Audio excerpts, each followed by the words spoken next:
Hello, everyone. Welcome to the 21 Hats podcast. I'm your host, Lauren Feldman. Back in the fall, I started having weekly conversations with 5 business owners in which we tracked their entrepreneurial journeys and talked about the challenges each business was facing. Early on, we spent our weekly sessions talking about pricing, hiring, firing, digital marketing. These days, we talk survival. We recorded this episode at noon Eastern Time on Friday, April 3rd, the first day that banks started taking applications for the SBA-backed Paycheck Protection Program rescue loans. All 3 of this week's participants had their applications in the works. All 3 had already laid off employees, and all 3 were trying to game out what their businesses might look like on the other side of this pandemic and what it might take to get there.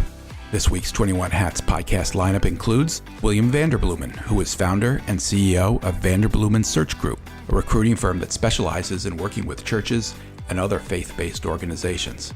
Dana White, who is founder and CEO of Payroll Boyd, a chain of hair salons based in Detroit.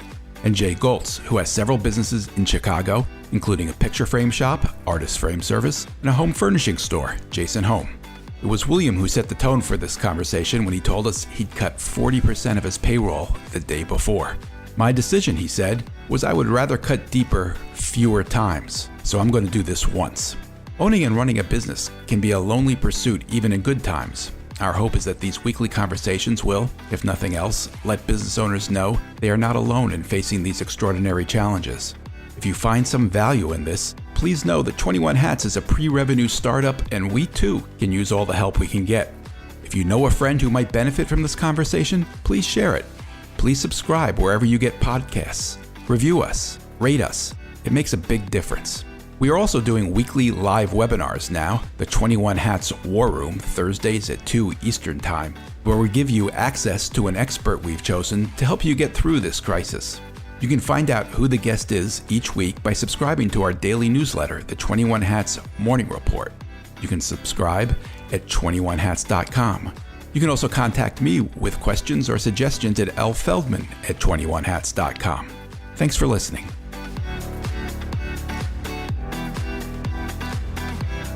Let's start with a quick update. How are each of you doing? Where do things stand with your businesses? Dana, your hair salons obviously are still shut down. How have you been spending your time? I've been spending my time getting ready for who and what Payroll Boyd will be when we reopen. I've been spending my time trying to understand small business loans and grants and county grants and loans and just trying to, wait for applications to be ready online. Things are changing by the hour. So I spend my time just kind of staying in the know and, trying to keep up with everything so I can get as much help moving forward as I can. When we spoke last week, we talked about the possibility of your creating hair care kits to keep your customers healthy and engaged during this period, but you weren't sure about the timing of it. Have you gotten any further along in your thinking with that? I have, but the timing is still not something that I'm going to be ready to bottle and label. You hear different things about how long this is going to go. And so I'm just going to keep moving forward. And if we find that we do have the time for it, then I'll do it. But for right now, it's just a matter of just taking it day by day. William, I know you've invested a tremendous amount of time in analyzing the CARES Act and figuring out what it means for businesses like yours, as well as for faith-based organizations that you serve. And I want to talk about that. But first, what's going on with your business? Well, I think, Lauren, we're all learning as we go. I've led from my gut for a long time, and now I've learned some things where I check my gut against stats and data. And I have a fantastic COO who makes his decisions through thinking. So our gut and our thinking lined up a while back saying, this is just not the time to sell. Particularly when you're selling to people who are trying to provide hope, whether that's through a school or a nonprofit or a church. And so we made the decision knowing it would cost us sales, which, our sales bill out later. So we won't see the revenue dip from that until summertime. So your revenue is still good now, and you expect it to hold up for a couple of months? Through April. and it'll trickle down. But the gist of it is we sell something and then it bills out over either 3 or 6 months. So we're still riding the tail of sales. We had a very, very strong January and February, our best ever. And that was really good. But we knew this would hurt. I've told our staff 3 things. First of all, connection trumps content right now. Connection is key. I have a list of 15 pastors that I personally call every single day, and I'm amazed how long people want to talk, because everyone's, loneliness is the signature of hell in any faith. We've said if when you connect, care for them. And I saw on Forbes yesterday, one of the trending articles was 5 alternatives to how are you doing? Because nobody's doing well. So like care for people in their moment, and then finally produce content. And in the last week with this CARES Act, we've been able to do all 3 things at once. And it's been a swamp of business for us. Geometrically higher web traffic than we've ever had. Hadn't produced one sale, but you guys all work with sales funnels, and there's the top and the middle and the bottom. I think we've actually created a new part of our funnel called the tippy top, and that's not why we decided to serve, but people are like, I trust you more than my bank right now. We're not doing a search, but whenever we come out of this, we're calling you. And that was not the intent behind the service. The service was really just like, this is the right thing to do right now. But I think on the long side of this gap that we're in, it will prove very fruitful. Are your employees all still working? No, we did furloughs and layoffs yesterday. How did that go? Well, how does it always go? Sometimes better than others. I mean, if my pastor friends are listening, they're going to get mad at me right now. But did you guys see Good Morning Vietnam? A long time ago. Yeah. And Robin Williams did the weather forecast for Vietnam that day. And he said, today the weather will be hot and shitty. And just with another front of hot coming through. So it never goes well. It's awful. But I think that unlike some businesses, we actually take time to pray with our employees before and after. And that's a long separate episode, but it is a painful time. But in order to see the other side of this gap, we just had to make some changes, and hopefully we'll be able to bring everybody back. But it is what it is. How many people are we talking about, William? We did a combination of things. First of all, I threw my salary away for the rest of the year as a first move, and made sure everybody heard that. So I'm not taking a salary, and my lead team all very willingly agreed to take a 25% pay cut for the remainder of the year. So that was where we led from. And then it was a combination of layoffs where we're probably not going to bring you back. You need to go look around. Furloughs where this is probably going to lead to a surge of business later, and we want to let you know we'd like to bring you back. And then pay cuts. And we chose not to cut people's pay at the bottom of the pay scale because they're already living a more, I don't want to say hand to mouth, but a pay cut would hurt them more. It's so funny you say that, because I sat down with my CFO. We haven't done any pay cuts yet, but I came up with the exact same formula you did. We're going to go to the top people, meaning over 100 grand, and say 25%. And our line in the sand was 60 grand. That if you make less than 60 grand a year, we're not touching them. That's almost identical to what we did, Jay. And the bottom line, you asked what it was. We cut 40% of our payroll yesterday. Yeah, I got 115 employees. We immediately let go of 10 of them, and the rest of them are waiting to see. I haven't done the pay cut thing yet, but most of them are on furlough now. I will also tell you that if you talk to the law firms, and I've been on some of, my daughter-in-law is a labor attorney. She's with a big law firm, and even the head person there, he says something about our understanding of they're not even sure. That's right. It is not crystal clear what's the difference between a furlough and a layoff or it would be really helpful if somebody in the government would simply give us some guidance. That's because the rules are changing every day, literally. They've changed every day this week. Jay, I would just encourage you next week. This week, we're not focusing on layoffs. We're focusing on the CARES Act. Next week, go to churchcovid19.com or schoolcovid19.com. I should probably have synagoguecovid19.com. But there are going to be resources on exactly that. I think I understand it, but there is a serious gap between the need for knowledge on that and actual knowledge. And it is changing every day. So we change the site in real time. William, I'm curious, especially given the nature of your business, how exactly did you do the layoffs? Did you do them over Zoom? Well, so that's the hard part, right? I mean, it's hard enough anyway, but you got to do it over Zoom. So a couple mechanics. So for right or wrong, my decision was I would rather cut deeper, fewer times. So I'm going to do this once, and if we get through Q3 we're still in a mess and it's an ice age and not a winter, then we'll have another round. But what I didn't want to do was have 2 people get laid off this week and then 2 people next week, and everyone's wondering, is it my week this week? And my best people start looking around. I didn't want that, right? So we decided we're going to cut deep. And Wednesday evening, I sent out an email saying, hey guys, appreciate all the hard work. Who could have seen this coming? We've analyzed our second quarter and what happened. And this is how severe it was for us, Lauren. January, year over year, we were 18% ahead of this year over last year. February, 18% ahead this year over last year. Q1, so you add March in, we're 18% below year over year. So it eradicated all our sales growth and then took us down below that. So it was bad. I have a question. So you're like, your best people are looking, they're going to go elsewhere. Where are they going to go? I think there's always room for really talented people. Because I know everything is shut down right now. And so Right. that's where I had some of my staff threaten to quit. And I discouraged it because of, I laid them off and provided temporary leave early, like March 15th, right? And so they're like, okay, well, I'm going to quit. And I said, well, before you do that, I know you don't like being laid off and it's emotional right now.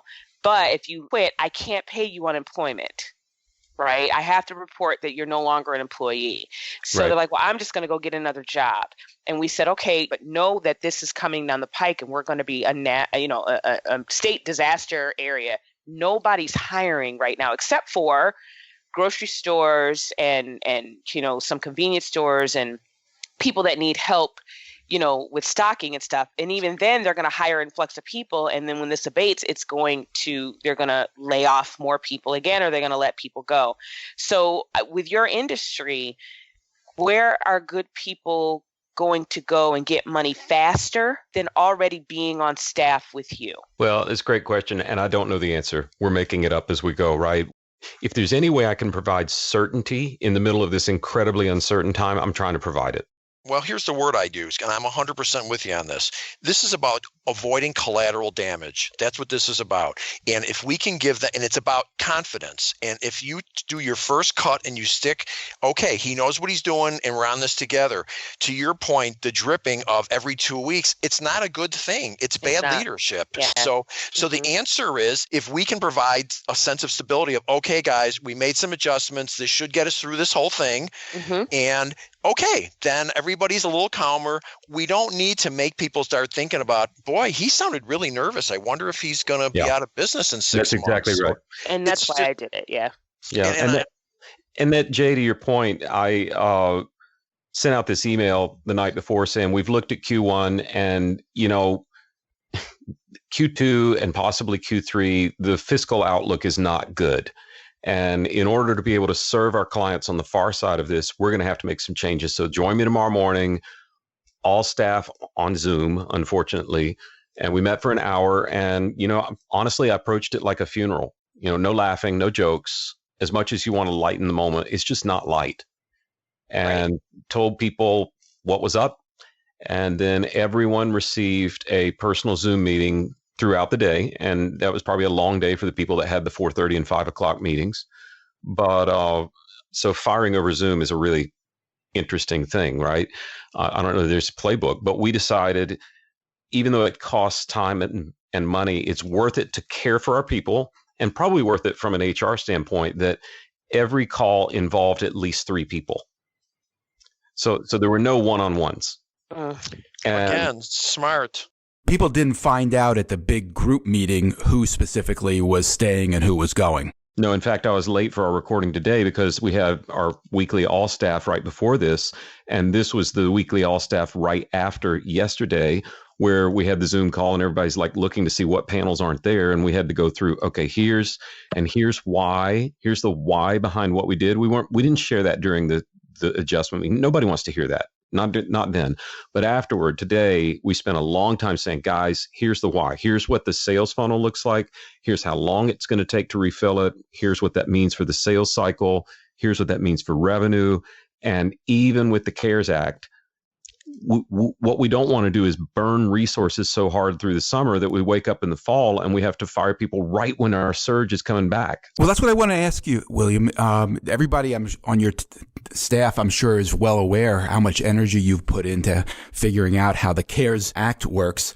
And I suspect, that they understand that act was designed to try to keep businesses like yours from having to furlough or lay off people. Did that sow confusion? Were they understanding that you had to make this move, or did they wonder why the CARES Act wasn't saving their positions? Well, Lauren, I'm the wrong person to ask because I doubt any of them are going to tell me the truth. The first day you're the CEO is the last day you hear the truth. That's just I got to tell you, I think you're both exactly right. Lauren, you're correct. People are a little confused, like, oh, well, I thought they were going to come and save the day. Yeah. But William, you're also right. No one wants to come right out and ask you, hey, by the way, am I going to get paid when you get all that money from the government? Nobody wants. And I had my 6 key people on the phone with me yesterday on a conference call. I'm talking about they all have been with me literally 20 years plus. And nobody wanted to ask me. I said, at the end, I go, anybody have any questions about, do you think we're doing anything wrong, right? And don't think that I don't have in the back of my mind. I called my cousin, who's one of my people. I go, Neil, do you think there was any passive aggressive whatsoever? Is anybody wondering, should Jay be paying all this? And we both agreed, no. But I don't know if anybody's wondering. You can't know. I can't know. When you're an entrepreneur, it is this moment, this situation that truly makes the difference between you and everyone else. Like it gets down to this whole team thing. There's no team in losing money. There's no team in this situation. Mm-hmm. It's the boss and what we're going to do. And I just want to make the public statement that there's a range. On the left side of it is they're just employees, business is business, cut them off, and plenty of big companies, that's how they operate, and that is what it is. I'm not in that camp. On the far right is they're my family. I'm going to do everything possible to save them. And then there's a little bit to the left of that, which they're like family. I'm in that category. They're like family, which means I'm going to do everything possible to make their lives easier, lower anxiety, and try to get through this whole thing. But they're not my children, and I'm not going to go broke taking all of my last money that I have very little left in cash. I read an article about a company that's paying their 10 employees because it's not fair they should have to suffer through this. And I just want to, really? It's not fair? Where does that come? How is that not fair to employees? I mean, this has nothing to do about fair.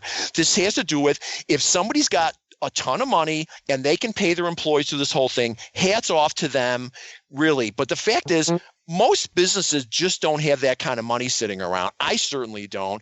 Yeah. And I'm going to do everything possible, including helping them get, sending them over to unemployment. If anybody's going to starve, I'll give them money. If someone's going to get thrown out of their apartment, I'll give them $1,000, $2,000. But this mentality that the boss somehow should be responsible for everybody 100% is just not. William, I'm curious. I assume you're planning on applying for a payment protection program loan. Yes. What do the layoffs mean for that? Don't you have to keep a percentage of your employees in order for those loans to be forgiven? Well, Lauren, there's a page full of resources about this at churchcovid19.com. But I'm asking the guy who knows the answer. So the answer is it's all my current understanding of the current interpretations, right, is that what is forgiven hinges on a comparison of your current payroll, Jan through March, against your last year average monthly payroll. And so we're a little leaner than we were last year intentionally, not because we actually grew, but got leaner. And so we stood to have 91% of the loan converted to a grant, right? We were going to have to pay 9% back. By making the cuts we made, it drops based on what is your payroll on June 30. We're going to have to pay about 76% of the money back, but the money we're going to save in payroll from today through June 30 is far greater than that. And frankly, it's also cash on hand versus a loan owned to the government. And with a little maybe thrown in there, because who knows what. That's right. There's always a maybe. The other issue to this whole thing is if your employee said to you, Jay, I got to ask you a question. If you get all this money, are we going to get paid back? My answer is, just like William's saying, I don't know that we're going to have this great bounce back that people are in their houses and they want to get more framing done. They want to buy more furniture. Their things are roaring, or my customers are going to be devastated themselves. And I have no idea if this is going to be a bounce back, a little bit down. So I tell everyone, I have no clue. Mine is going to be a bounce back. Women are coming to get hair done. Like, they are emailing me. Yeah, they're emailing me. Could you please take me privately? I won't tell anybody. You know. Totally. Dana, are you going to apply for a loan? Absolutely. Do you have that in the works? I do. I'm waiting. I've been in touch with my banker, and we're just waiting for the loan to be active. I also have a girlfriend who has the paperwork ready to submit through a certain lender. So I'm reviewing, and I went to the treasury.gov yesterday after Mnuchin promised that it would be ready today through all banking institutions. I went to the treasury.gov and looked at the sample, and it's going to be a fairly easy application. I think, everybody's staff is different. And so with my staff, they, have assumed that I'm a millionaire, except for my leadership team. My leadership team understands, but my team that's on the ground, most of them or some of them believe that she's a business owner and she's a millionaire. So why can't she pay us through this pandemic? They're not connecting that revenue equals payment. I had to learn this, that less is more for me, and swift, decisive action is what they need. Gradually laying people off would have been the worst for me, and waiting to do it would have been even worse. And now it's a matter of keeping in touch with my operations person, letting her know what I'm doing every day, and understanding that these programs and the stipulations and qualifications around these programs are changing hourly. And then now it's just about getting the loan process. Dana, if you get the payment protection loan, will you bring back those employees so that the loan will be forgivable? Absolutely. I'm going to need to bring everybody back. And do your employees know that? Yes. So, Dana, I sent the same text to the woman that cuts my hair. Come on, Caroline. I'm not going to tell anybody. You could just sneak over because it's getting bad over here. I got enough working against me. I don't need bad haircut too. But, I get it. I think that every smart business owner is going to have to look in the mirror and say, let's assume there's a bounce back. How fast does my business bounce in a bounce back? Dana's going to bounce back immediately. I tried to buy clippers on Amazon last night. They're like it's going to be like a year till they show up. It's ridiculous. Restaurants should bounce back pretty quickly. We will not. We will start conversations once churches start meeting. And then we enter the sales cycle. And fortunately, we've been pretty anal about keeping our data. We know exactly how long a sales cycle is. So back to the original, what about PPP and why does that create confusion? We actually created a slide deck this morning that was pretty simple that just showed income versus expenses and what that means for net income if we don't do anything. And of course, it's way down below the waterline. And what happens if we don't do anything, but we take the PPP and it takes us a little less down below the waterline, but it stays below the waterline through the year? And what happens if we reduce expenses and keep our powder dry and take the PPP, and it puts us in a healthy but certainly not greedy position? And we just put it out there very transparently in front of our people. And I right now, I'm getting Slack messages from all of them. Thanks so much for the graphs. Thanks so much for the graphs. I'm in between both of you. There's no question people need to get their hair cut, so you're in a good place. And there's no question you know how long your sales cycle is. I literally could either have a great bounce back because people have been pent up in their houses and they want to fix their house up, or they can wait till 3 months from now. So I don't know which way it's going, but I'm certainly letting everyone know I'm planning on bringing them back. And I'm telling you, I've got people, my average person's been here 10 and a half years. I am fully committed to digging in and doing everything I can to make sure we bounce back. So what I'm doing now is I'm working on a marketing thing the second the second the green light's on that this is over, quote unquote, to a degree, about, hey, you've been sitting, you've probably got stuff to frame. We got a lot of inventory and blah, blah, blah. We're working on it because there is some stuff I can do to prepare for that. And then the other problem with this is it's not going to be a light switch going on. It's going to be, okay, the government stopped the stay-at-home order, but still stay 6 feet away from people. And there's still going to be people, including me, that are going to think twice. I don't know that I do want to go in a big group of people. And I'm already getting pressure, though. I have a lot next to my home store, a big lot. It's filled with plants in the summer.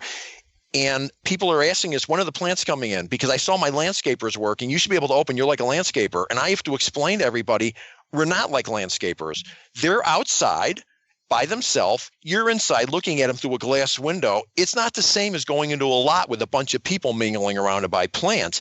And there will be some vigilantes that will see us doing this. They'll call literally in Chicago, there's a bounty now. You call 311 and you can get a reward if someone's operating their business.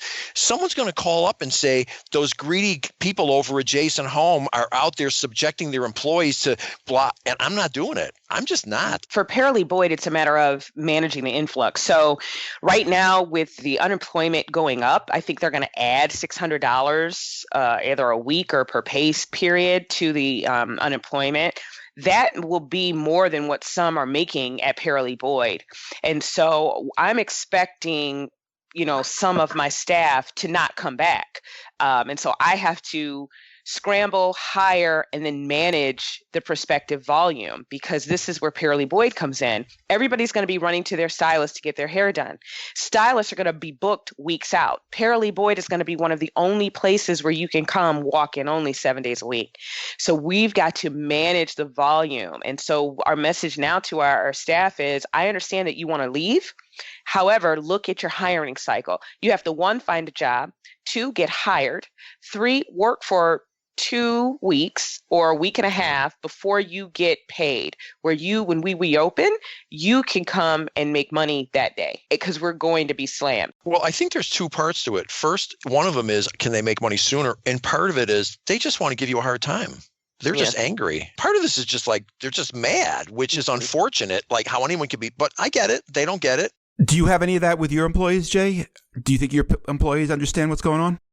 I believe so, but I have to tell you, I have people, I get choked up when I say this. I have people that walk, Jay, we're going to be okay. We're going to get through it. They are on the mission with me. They've always been on the mission with me. And the people that weren't on the mission with me are long gone. I couldn't be prouder. And I'm going to do everything in my power to make sure that every single one of them comes back. I was in a business group with a guy one time, and he's got like 10 employees, and he says, yeah, my guys are trying to unionize. And I go, what? You got this little company. Well, I don't know why, blah, blah, blah. And I said to myself, something's wrong with this picture. And previously at another meeting, he said he didn't have a bonus plan one year. So he put a note up on the bulletin board, there'll be no bonuses this year. So I got an idea of what his management style was. So I just said to him, let me ask you a question. Do you ever loan your employees money? Oh, no, never. I would never do that. And I got to tell you, it was that moment that I figured out, at the end of the day, it's about one thing. Do they think you care? Period. I've given out literally 200-300 loans over the years. At any given time, I've got 5 people that owe us money that are paying it back. I've gotten stuck once in 42 years. If someone's going to have their gas shut off and you can't lend someone $200 that works for you, they don't think you care because you don't. And taking it to today, my employees know we care. That's what my bottom line is. They know we care. So no, not at all. I disagree. Well, I think, and the good thing is that in previous podcasts, we've all talked about the different dynamics there are with staff. And there were things that I've shared with you. You've had to call the police on your staff? Yes, right. I've had staff ask me for loans. We've helped one person. We helped one girl whose mother kicked her out of her house. She was living out of her car, and we gave her spending money for food, clothes, and we temporarily put her up in a place. We never saw her again. Wait, how old was she? She was in her early 20s. And how long had she worked for you? Exactly. And so how long had she worked for you? she how had long? for under a year. Okay, so I'm just saying, in that case, I get it. I'm not saying this always works. Yeah. I'm talking about, I've got people that worked for me for my average person's been here 10 and a half years. It's not the same thing, and they're also not 20. So I'm not saying, and I'm not telling anybody go loan your employees money. I'm just telling you, in my case, it's been a tremendous benefit for them. I'm happy to do it, and certainly you have to be careful doing it. We're running short of time here, but before we end this, I'd like to go around and hear a little bit about what your daily routines are like. William, I'm curious. Forgive me, I've lost track of how many kids you have, but I know you have a number. How many of them are with you right now? Well, I've lost track of that, Lauren. We have 7 children. 2 of them are out of the nest and employed, and for now, their jobs are safe. It's amazing what you pray for in these times, right? We have 4 in the house in secondary school or lower, and then 1 in college who's now home. So we have 5 at home. And thankfully, we have enough space that we're not, my poor brother's in this tiny little house in the DC area, and he's got 3 kids, and the oldest one's 5, and they're crawling all over him. And I don't know how both of them try and work during the day, but we're fortunate to have a little bit more space and be in a neighborhood where you can take a walk. We have decided that I think remote work takes twice the focus and discipline of working in an office. And so, like, I have dedicated spaces. My laptop really doesn't leave this little bunk room that I'm in today. It's like I walk in the office, I walk out of the office. And we have a very, almost like running a military base routine. I mean, it is down to the minute so that the kitchen isn't open all day, and there's not noise when I'm on something like this, and it's posted every day, and there's a spreadsheet of which kid's doing which chore. So for me, I am staying up a little bit later. I'm working probably a little too much. I'm finding that the work-life balance is harder to keep in sync. I worry about some of my highest achievers. I worry that they're not able to turn it off when the office is right next door to their bedroom or in their bedroom or whatever. So we're trying to keep a schedule, both to not overdo and to not underdo. And I don't understand. I don't even know what the Tiger King is or whatever it is. I was going to ask, is anybody watching? I don't have anything. I'll download that later. But right now it is burn the midnight oil. And we are taking time, like all the kids stop what they're doing at 3 and we all go downstairs and have an afternoon coffee. And we always have dinner together, and we're actually a little more disciplined about family devotions now than we were before. And every night at 8:30, we stop and we have a little evening tea and talk, and then everybody does. So it's pretty regimented, and Adrian gets the credit for that. Jay, how about you? Did you get out of your bathrobe today?